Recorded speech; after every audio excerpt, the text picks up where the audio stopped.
All of this, of course, as you mentioned, in the frame of the broader budget strategy that is being developed, of course, by the coalition. Just 7 weeks to go now until that budget is handed down. Let's now go to the National Press Club here in Canberra. Further ado, I give you Dr. Andrew Lee.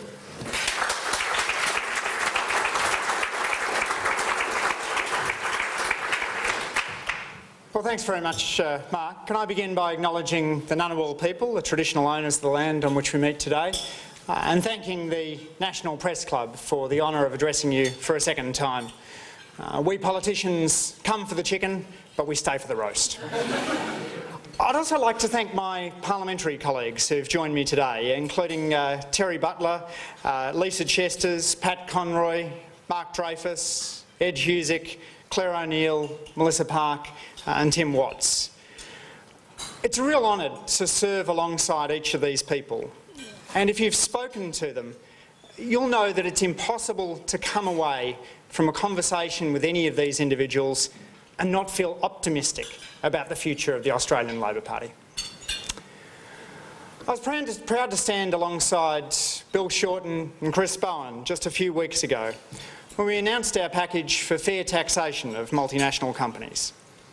A fully costed package, grounded in work from the OECD, delivered in the first half of a parliamentary term. You don't see that every day. Our multinational tax package is about ensuring Australia's tax system keeps pace with the global economy. We want to see big multinationals pay their fair share of tax. And we want to see all businesses, big and small, local and international alike, to have a fair chance of succeeding, because they're competing on a level playing field where the same rules apply to all. And that's why our package targeted debt deduction arrangements which let big multinationals shrink their tax bills.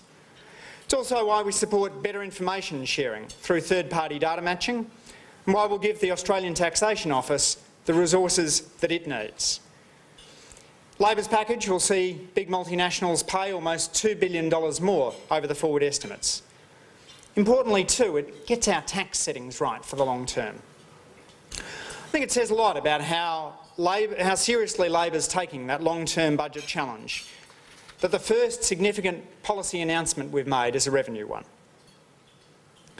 But it also demonstrates the approach that we're taking across the board in thinking about new policies for the years ahead.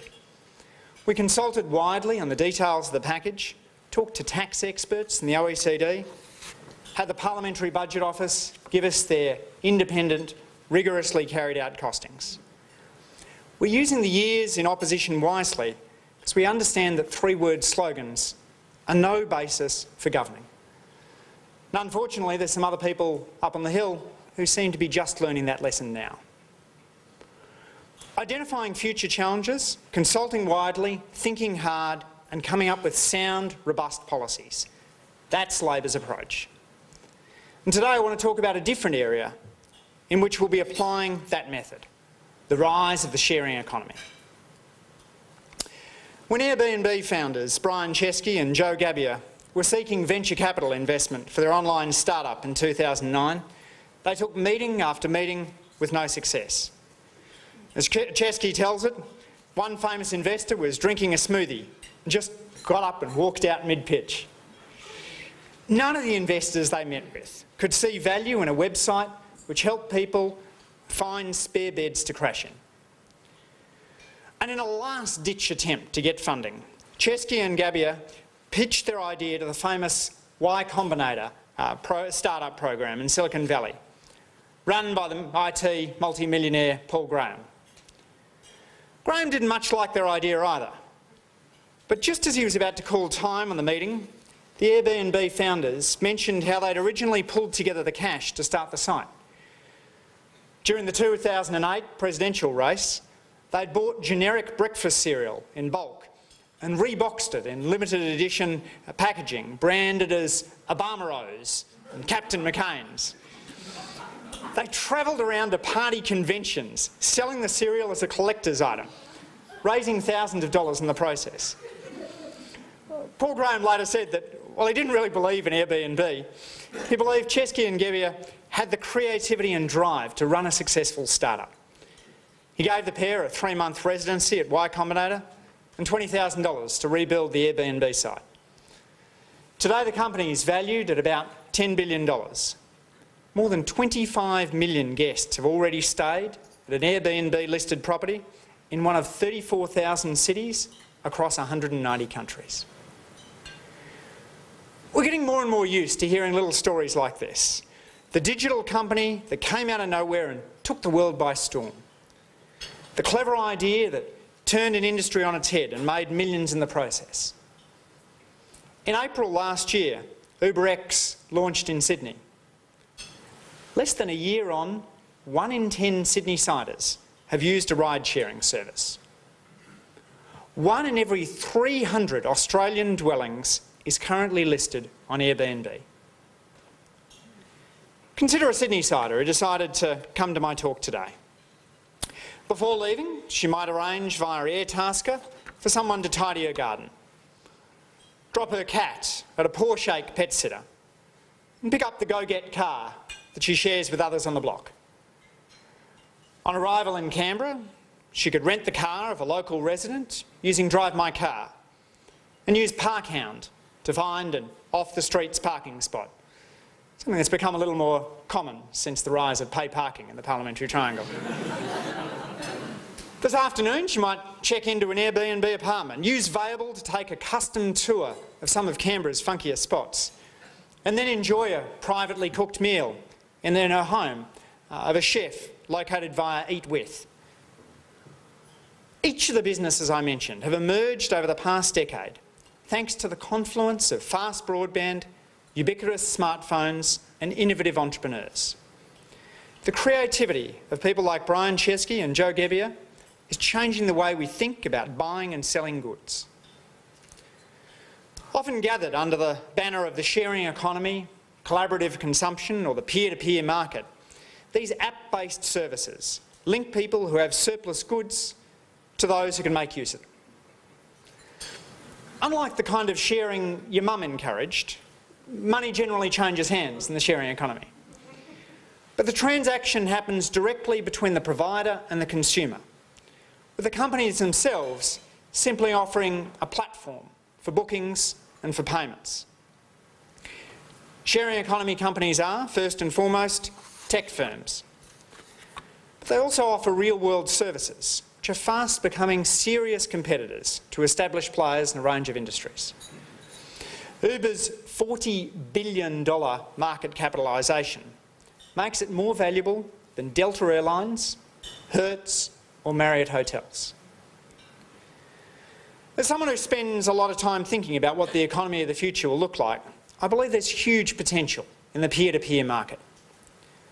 Australia has a housing affordability crisis, yet there's 9 million spare bedrooms across the nation. Our major cities are in gridlock, yet the vast majority of cars carry only one person. Most people own a power drill, yet the average power drill is used for less than 1 hour a year. Sharing economy services can make a more efficient use of the world's stock of cars, bedrooms, trailers and more. They're a key reason why the fraction of car-free households in San Francisco is rising. Sharing economy services may also create new and more flexible jobs for people who struggle to fit into the traditional labour force, such as students, older people and parents of young children. But I'm not an uncritical cheerleader for this emerging sector. At the moment, many sharing economy services operate outside the rules and regulations which exist to protect public safety, ensure people pay their fair share and guarantee workers' rights. They're competing with existing providers in the taxi, hotel and other industries which employ hundreds of thousands of Australians, but without being held to the same standards and rules which those providers are bound by. Uber defends its surge pricing model on the basis that it brings more drivers into the market when demand is high. But when surge pricing kicked in during the Martin Place attack, it left many feeling deeply uncomfortable. If you own an apartment in a security-controlled building, you might not feel as secure when your neighbour starts renting out her place on Airbnb. An app like Monkey Parking, which enables people to auction off curbside parking spots, can lead to an upsurge of parking squatters, which is both inefficient and inequitable. Labor wants to see Australians share the benefits of the sharing economy, but we also want to make sure we've got the right rules in place to protect workers, consumers and the public good. It's a tricky balance, and in a fast-moving digital context, it'll be a challenge to get it right. But we owe it to consumers to take the challenge seriously.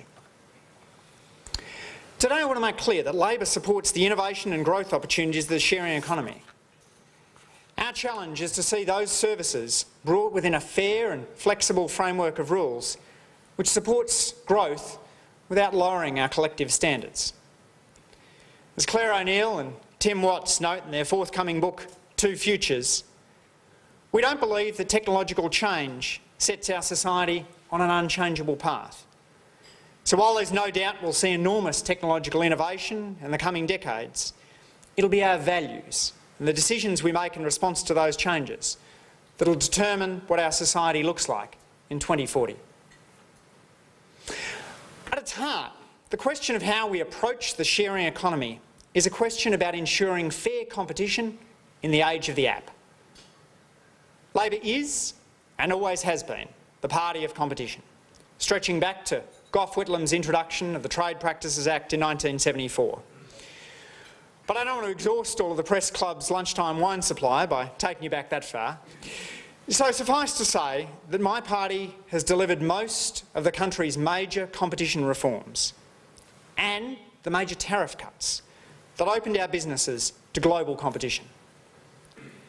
In each case, those reforms were driven by a concern that Australian consumers were getting a raw deal, because businesses cosseted from competition had little incentive to work harder, be more innovative, or serve their consumers better. According to the Productivity Commission, Paul Keating's national competition policy led to productivity gains that raised the average Australian household income by $7,000 over the policy's first 5 years in action. The microeconomic reforms put in place over those years have paid lasting dividends since. When Labor was last in office, we set out to tackle another major obstacle to competition: the regulatory walls between Australia's states and territories. Through the National Partnership Agreement to deliver a seamless national economy, we drove the introduction of a single national regime for fair trading and consumer protection.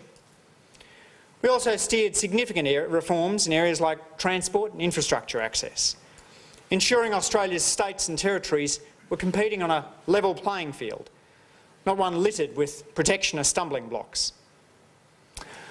Modelling by the Productivity Commission estimates that just some of those reforms are working to boost GDP by 0.4% a year. We pursued those reforms because Labor believes in helping consumers. Our fundamental test has always been, how can we help Australian families get a better deal? As we look ahead to the type of rules we'll need in an app-based sharing economy, it's a question that will continue to serve as the touchstone for Labor's policy response. From an egalitarian perspective, the sharing economy offers both opportunities and challenges. Right now, 1 in 5 Australian households can't afford a holiday away from home once a year.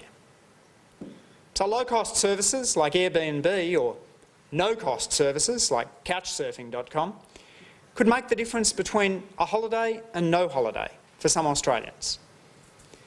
If you can't afford a car, then a carpooling site like Share Your Ride, that's UR in the middle, can make an enormous difference to your mobility.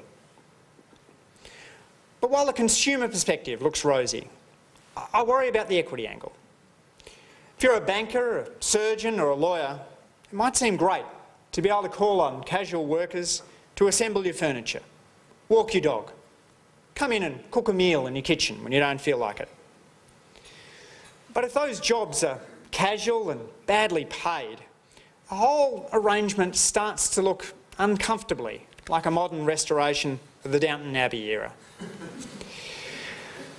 So finding a balance between promoting the upsides and protecting against the downsides requires us to answer some hard questions about what's important to us as a community.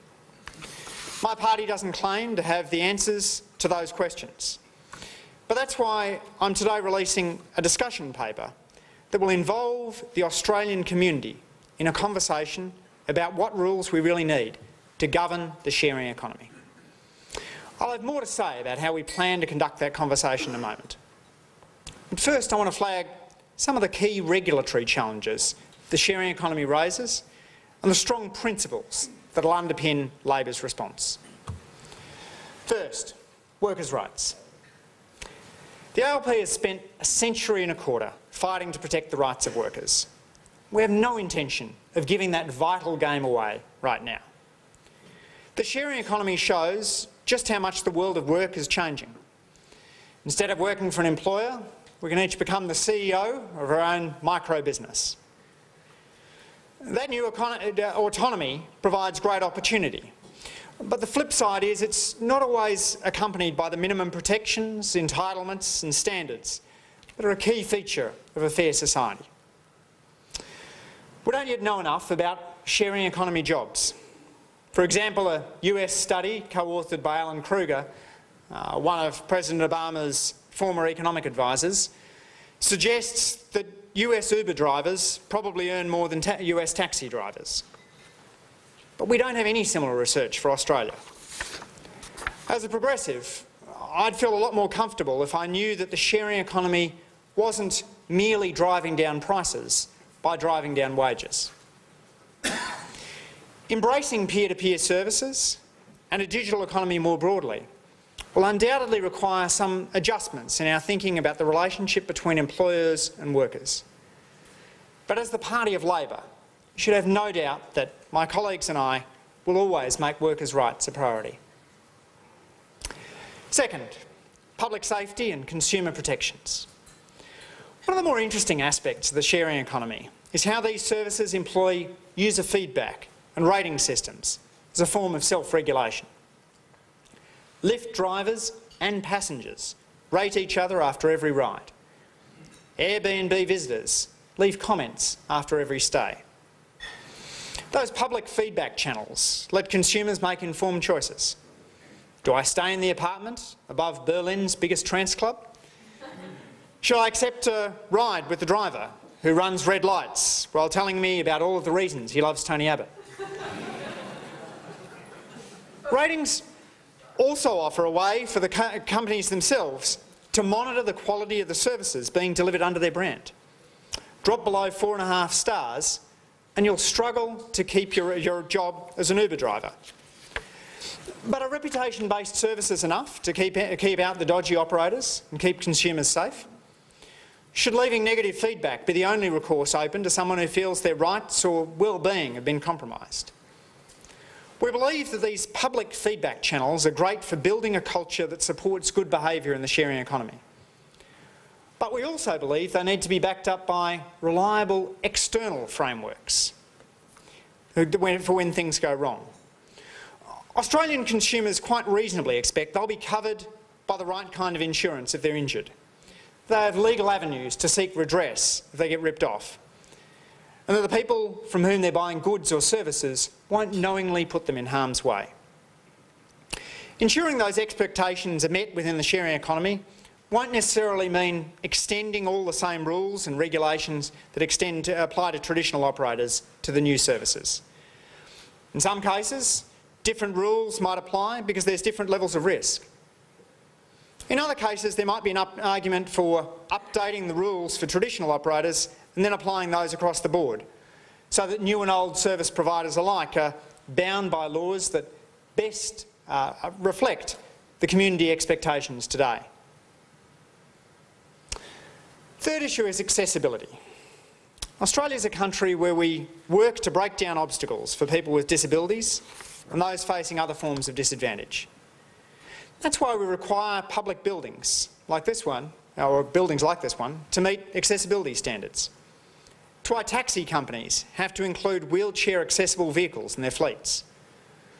I'm concerned there hasn't been enough discussion of access issues in the conversation about the sharing economy. Government has a proper role in addressing the accessibility and equity issues as part of designing fair rules in the sharing economy. Finally, a level playing field. Today, sharing economy services aren't just competing with established players by offering quality services that Australians want.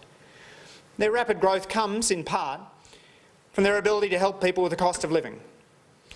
For example, the number one reason people say that they like ride-sharing services is that they're cheaper. Can they still do that if they're bound by a fair set of rules covering the employment, public safety and accessibility issues I've just mentioned? And what about paying their fair share? As Youth Hostels Australia CEO Julian Ledger put it to me, what you call the sharing economy, we call the black economy.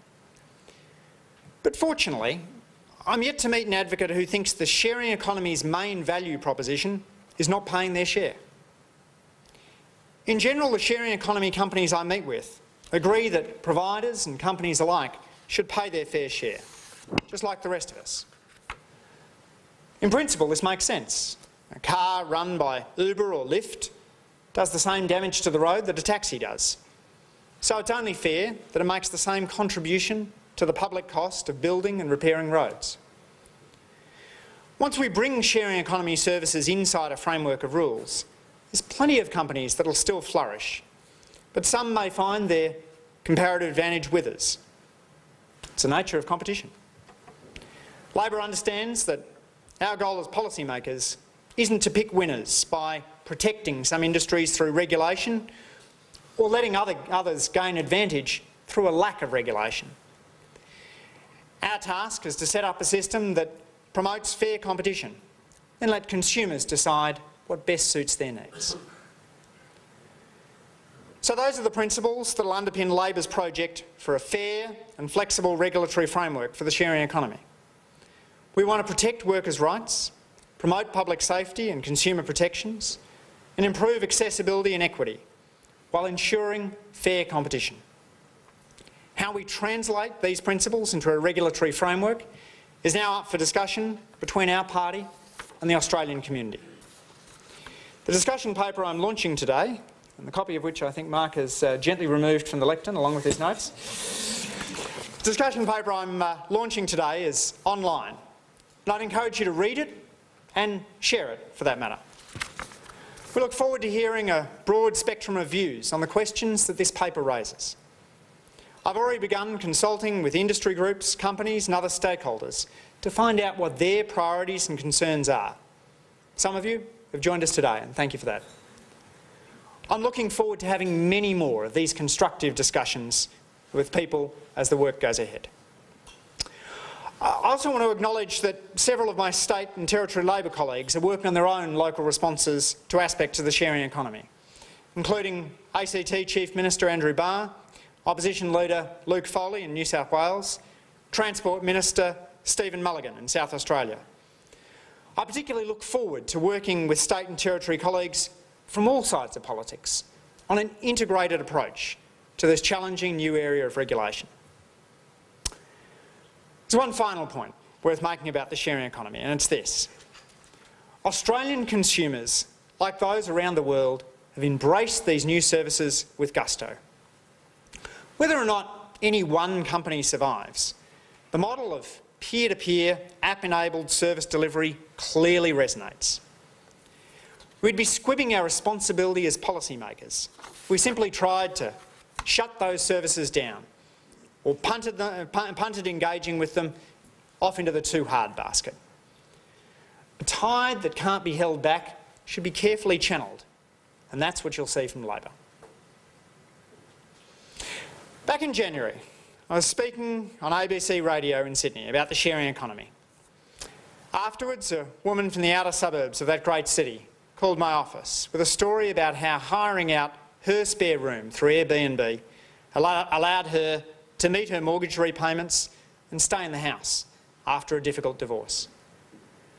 For her, the service wasn't a techie toy for hipsters. It was a lifeline at a time when she really needed one. Without Airbnb, she might well have lost the house. There may be very real benefits in this emerging economy. Getting the rules right will mean that millions of Australians can share them. Thanks very much.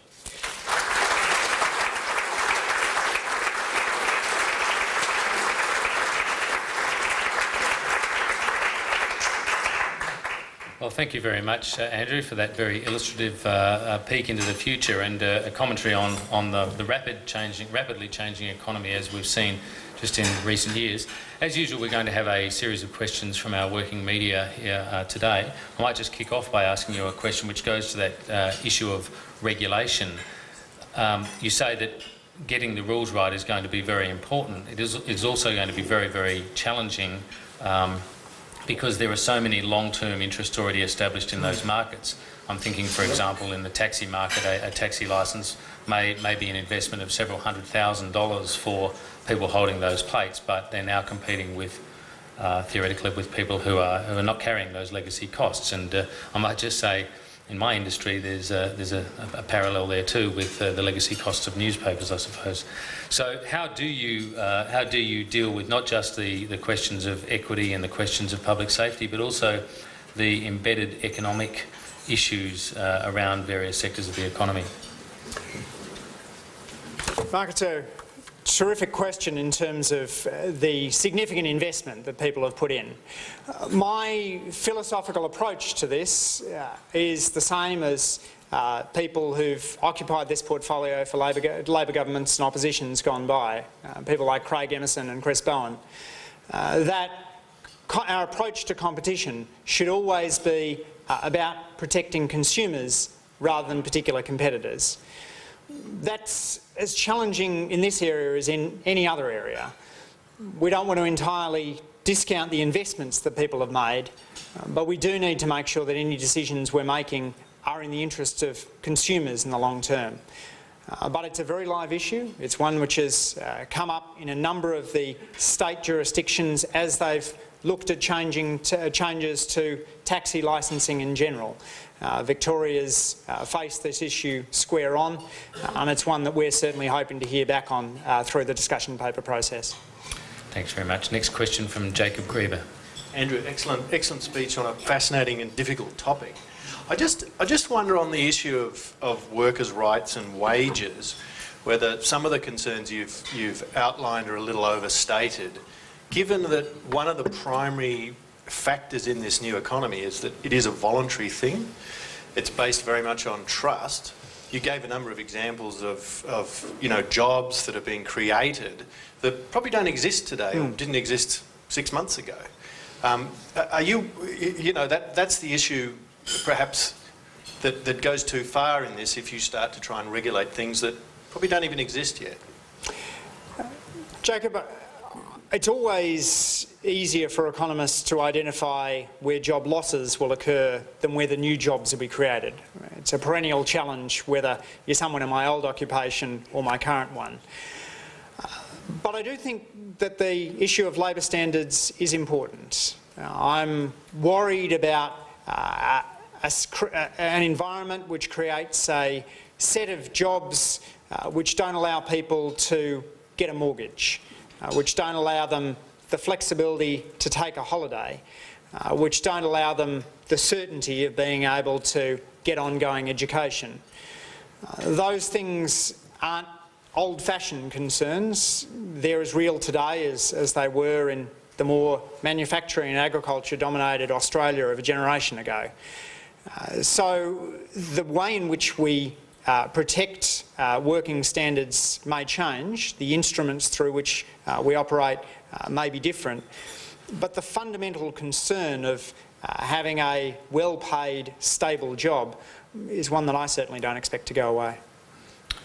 David Spears. David Spears from Sky News.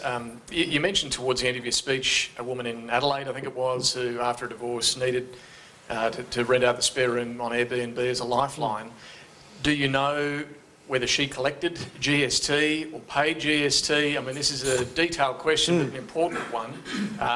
I've used Airbnb overseas and I don't recall paying GST or sales tax in the US for it. So what do you think should happen on that?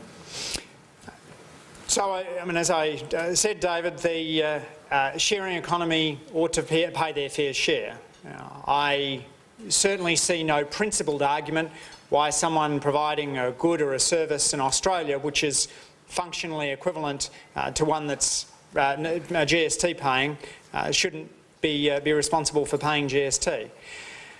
Now, there's thresholds for GST, as you know. If you've got a turnover under $75,000, you're not responsible for paying GST. So it's possible that the person who's provided the Airbnb services to you falls within that threshold. But it's also really important that we think about how each of these rules operates. This is no tax grab for extending the remit of the tax system. It's about ensuring we've got a level playing field. And as I said in the speech, when I talk to representatives of these sharing economy firms, that's what they want. They believe they're offering a better product for Australians, not simply a product which is benefiting only because it's making an end run around the tax laws. Next question from Gareth Hutchins. Hi, Andrew. The UK government last week responded to an independent review of the sharing economy sector, and the UK Chancellor George Osborne said that his government wanted the UK to become the global centre for these sharing economy activities. So, two questions for you, if I may. Would you like policymakers in Australia to draw on some of the UK government's recommendations? And how quickly do you think we need to push ahead with regulation of the sector? Like, will we gain any first mover advantage in the Asian region by pushing ahead with this? Gareth, you were kind enough to mention to me about 10 minutes before the speech you were going to ask me about this, but my speed reading not being what I'd like it to be, I haven't had a chance to go through the discussion paper. These are certainly big debates that are being had in different parts of the world. Portland, Oregon struck a deal with Airbnb whereby they agree not to prosecute in exchange for Airbnb services paying what the Portland city thinks are the fair tax rates. New York City's way of addressing Uber was to say that Uber cars and drivers had to fall within their existing regulatory net that applies to taxis. And certainly I'm aware that people in Britain are looking at how to address the sharing economy. I see this fundamentally as about expanding the goods and services available to Australians. And by doing that, there may well be a spin-off benefit that we encourage Australia as an innovation hub.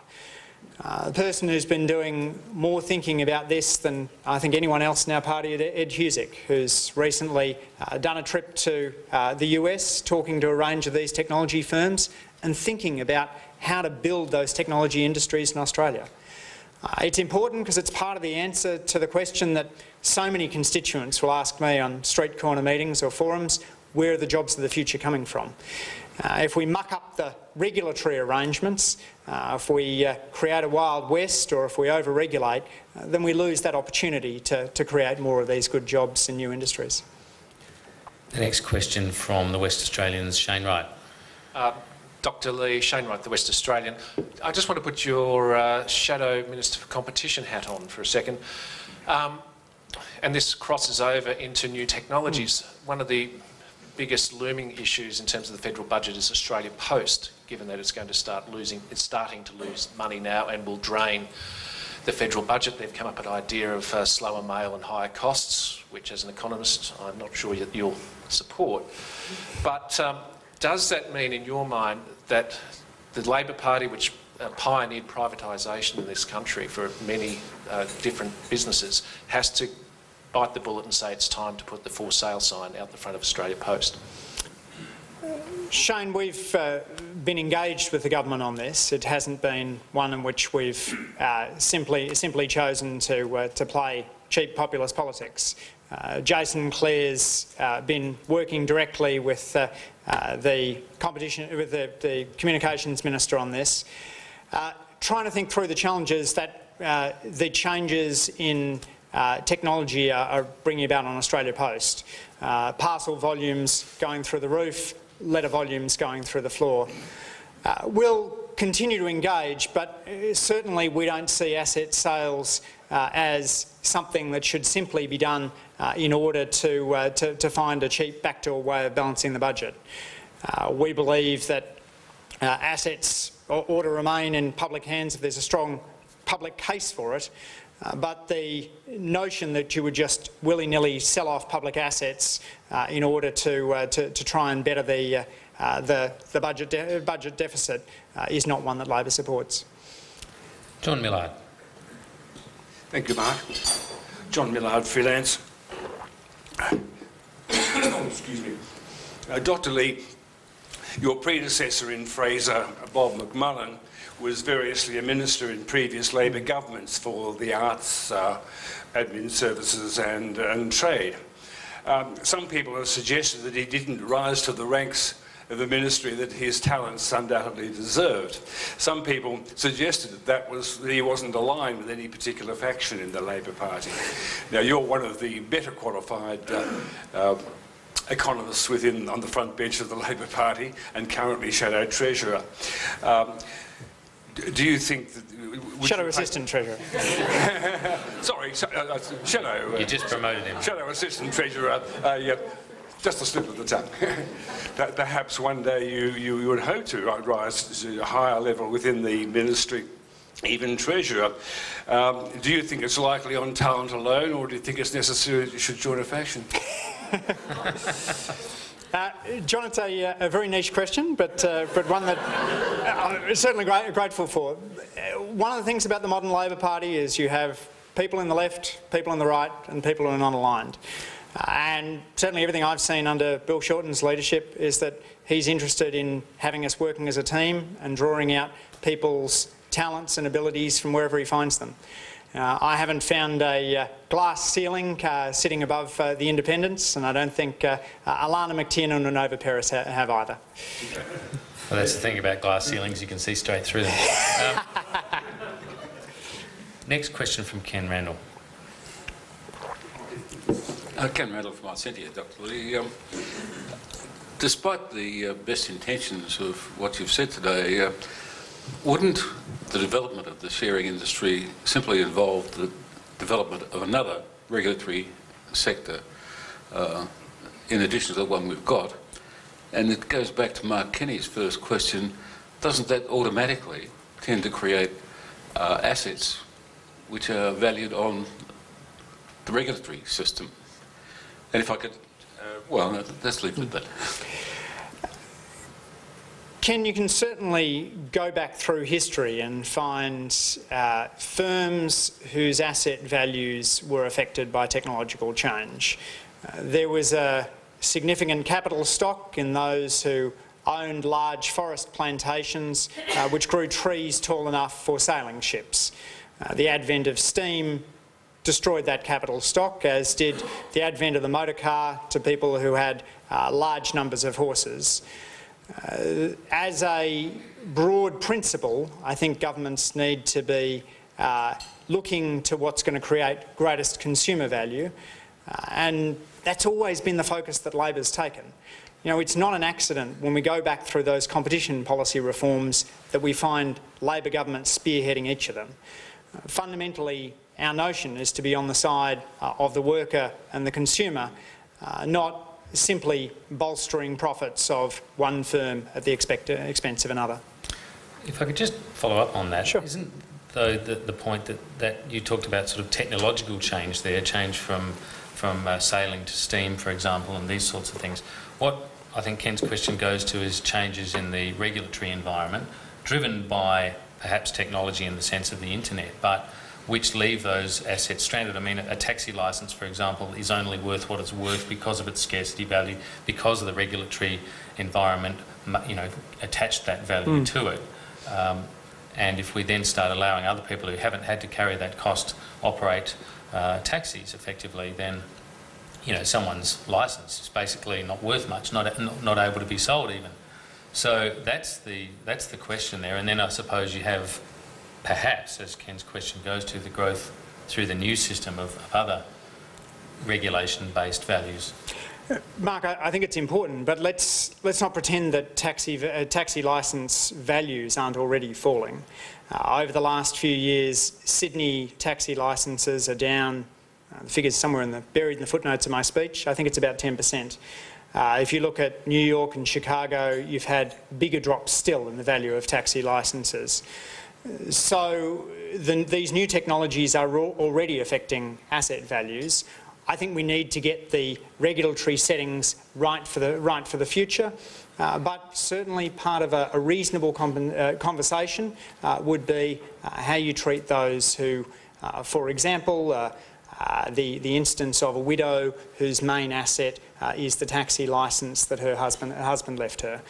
Those are reasonable conversations to be had, and they're certainly issues that Victoria and New South Wales have looked at in their specific reviews of the taxi industry. Thank you. James Ken. Recently, the intergenerational report attracted quite a lot of negative attention, with even the Treasury Secretary disavowing all knowledge of it. In a couple of years' time, let's say you get that promotion, how would you reform the document to ensure that it better fulfilled its original purpose? Thanks, James. Well, the Shadow Treasurer, Chris Bowen, can you all take back the message that I have no designs on Chris's job? I think Chris is doing a fabulous job. Chris spoke in this place ahead of the intergenerational report about his fear that Joe Hockey was going to use the intergenerational report to play political games. And unfortunately, that was what we saw. We saw a line which said previous policy, which purported to be a Labor policy, but instead was the first budget update brought down by Joe Hockey, including the $9 billion grant to the Reserve Bank and $1 billion given back to multinationals. You've seen the extraordinary case of a group in the coalition who came to office saying that we should be scared about a debt truck, now saying that a debt aircraft carrier wouldn't be any problem. 50–60% of GDP as debt would be perfectly fine. So that's why when Chris spoke at the National Press Club, he said a shortened government would put the job of writing the intergenerational report in the hands of the Parliamentary Budget Office, would depoliticise this important document and would allow us to have a substantive conversation about those long-term issues. You've really got to look hard through the intergenerational report to find discussion of the big challenges for Australia's future: climate change, inequality, innovation, engagement with Asia. Instead, you have this narrow partisan attacks which don't set us up for those big and important conversations. Can I ask you also about the intergenerational report in terms of its 40-year projections? I mean, going back to the some earlier comments in your speech, you talked about the exponential growth of these new industries and new services facilitated by the internet. Given that rapid transformation of the economy and perhaps extrapolating that exponential growth, I mean, how can we make any sort of useful projections about what the economy will look like in 10 years, let alone in 40 years? Yeah, so projection is more art than science. You look at the population projections from successive intergenerational reports, for example. You would have seen this, Mark. You go from the first IGR at the beginning of the noughties to the one at the end of the noughties. You've got a mid-century population projections going from 26 million to 35 million and now going close to 40 million.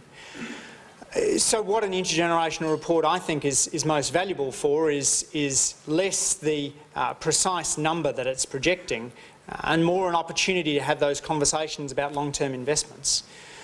We know if we're going to be creating more and better jobs in the future, then we need more investment in science.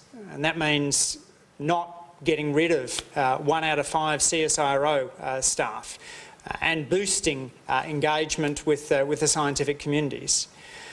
We know that in order to create more of those sorts of jobs, then we're going to have to increase our levels of education, and yet we've got an intergenerational report which aims to halve the spending on education by mid-century.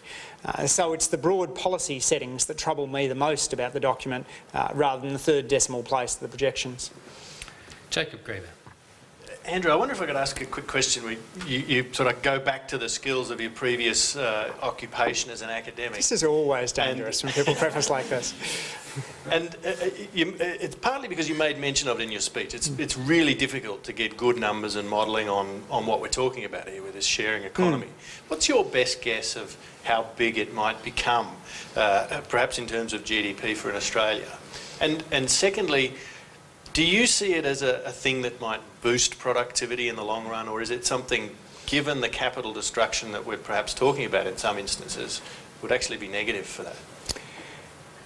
So I think it was Bob Lucas who said the only function of economic forecasting is to make astrology look respectable.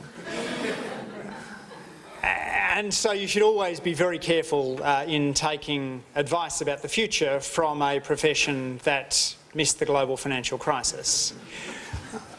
But I do think there's big potential for creating jobs here. We've seen a rise in the share of workers whose main job is delivering household services. And we've seen certainly evidence that Australians have an appetite for the sorts of products being offered by the two biggest sharing economy companies, Uber and Airbnb. I'm optimistic from both a consumer and a worker side, but I've been concerned that the federal government has been essentially missing in action in what I think is one of the most important policy conversations for how we generate jobs in the future. Next question from David Spears. I want to take you to debt. You referred to the possible debt to GDP ratio of 50 to 60% as a debt aircraft carrier. If that is an aircraft carrier and we're now at about 15% debt to GDP ratio, if that's presumably okay, where should it peak in your view? David, certainly we need our debt to be on a trajectory of coming back to balance.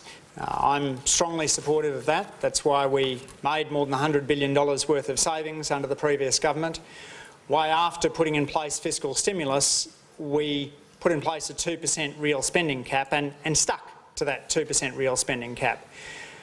One of the reasons why the previous policy lines look terrifying in the government's documents is that they assume the 2% spending cap comes off.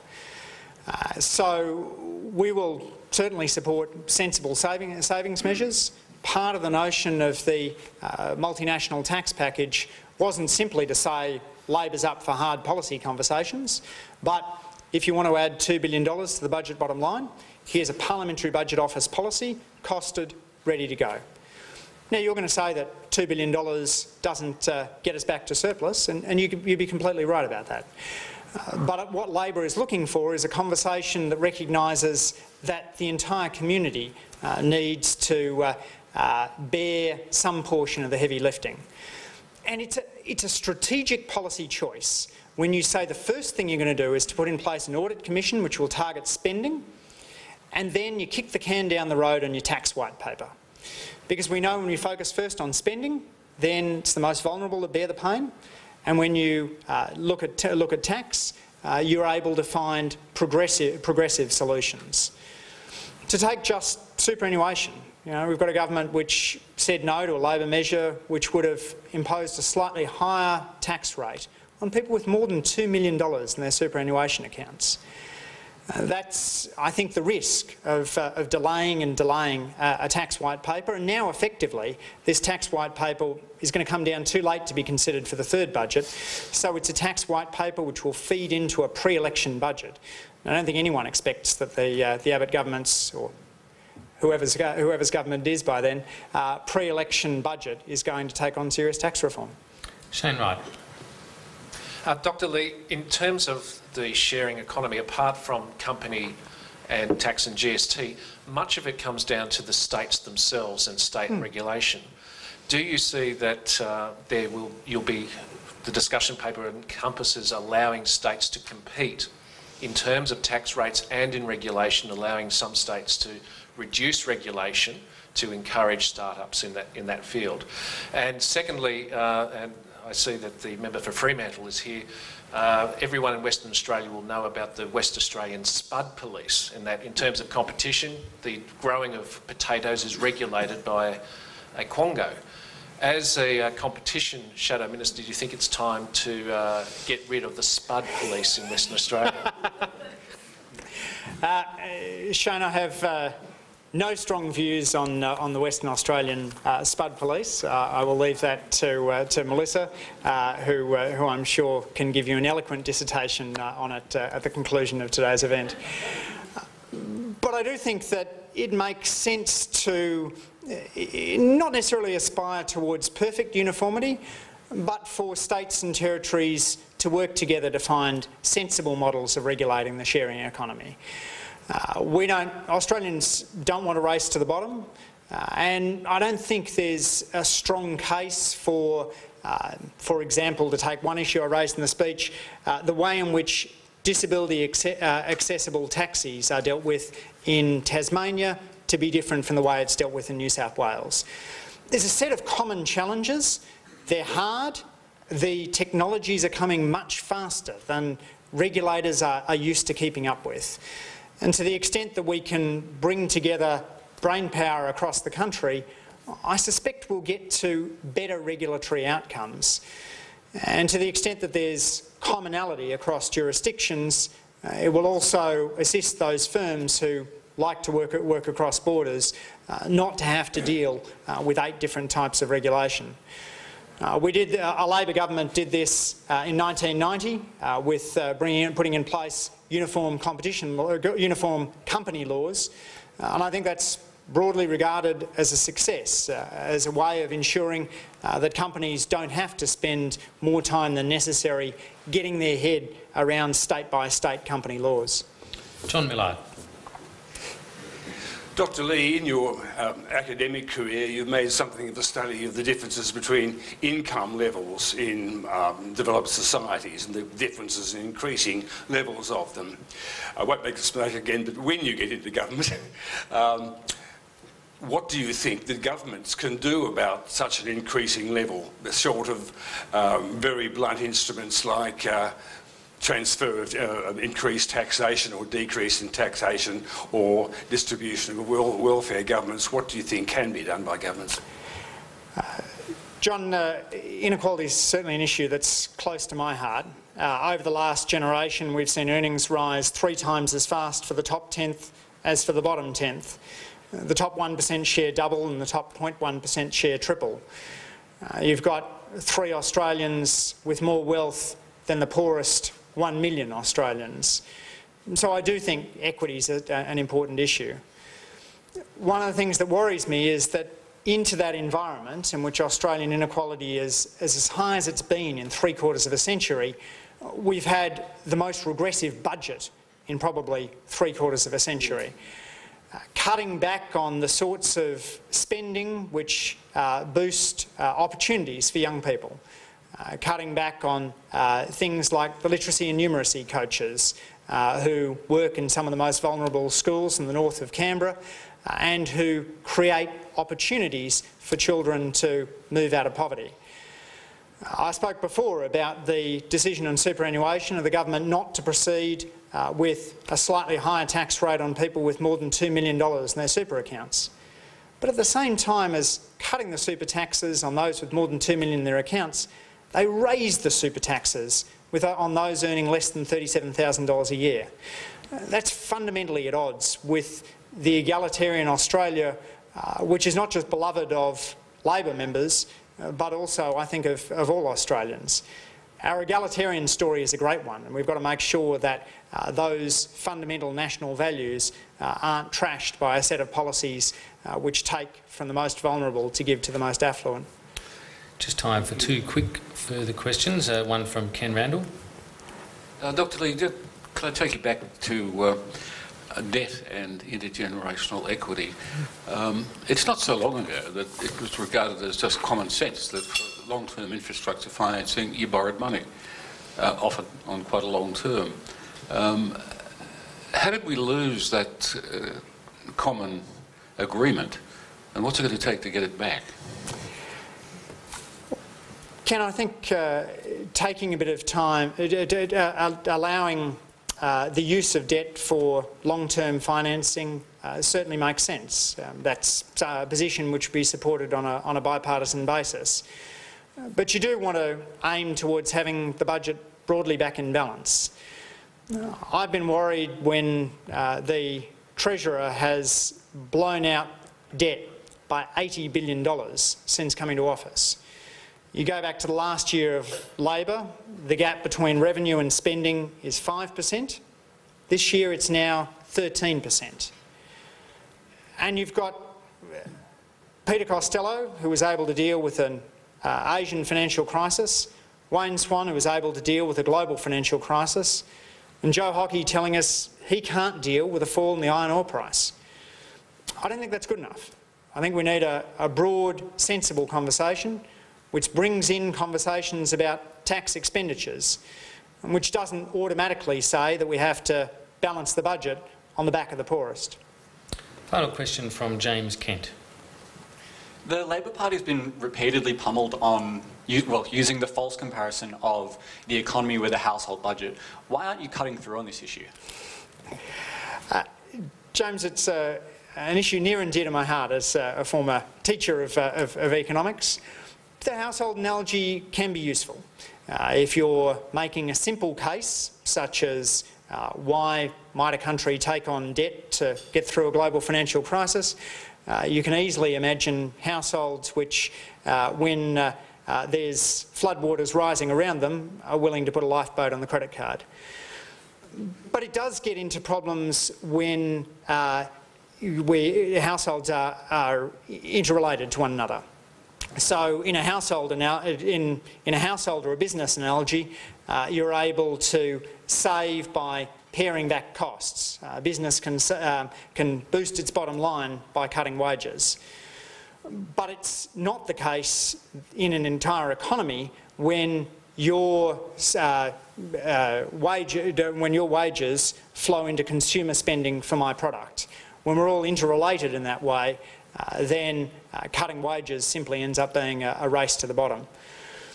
I think the answer to that, to how we do it, is simple, old-fashioned communication. Paul Keating is the master of the economic metaphor, but also getting away from three-word slogans towards... Three-word slogan is a three-word slogan though, isn't it?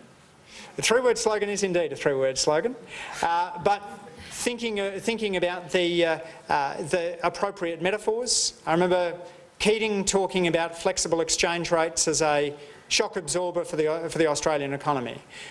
We need to be clear in our communication about the importance of long-term investment. The notion that yes, debt and demographics matter, but so does engagement with Asia and innovation. And what I've been trying to do today is to talk about a piece of that innovation puzzle which is ultimately as important to our future prosperity as any other challenge that we're facing as policymakers today. Ladies and gentlemen, can I ask you to put your hands together for Labor's Shadow Assistant? Thanks.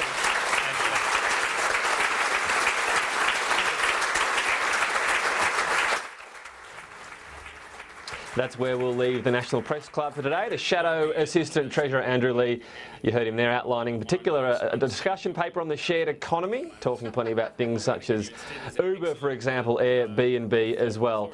We've ticked over though to 1:30 Australian Eastern Daylight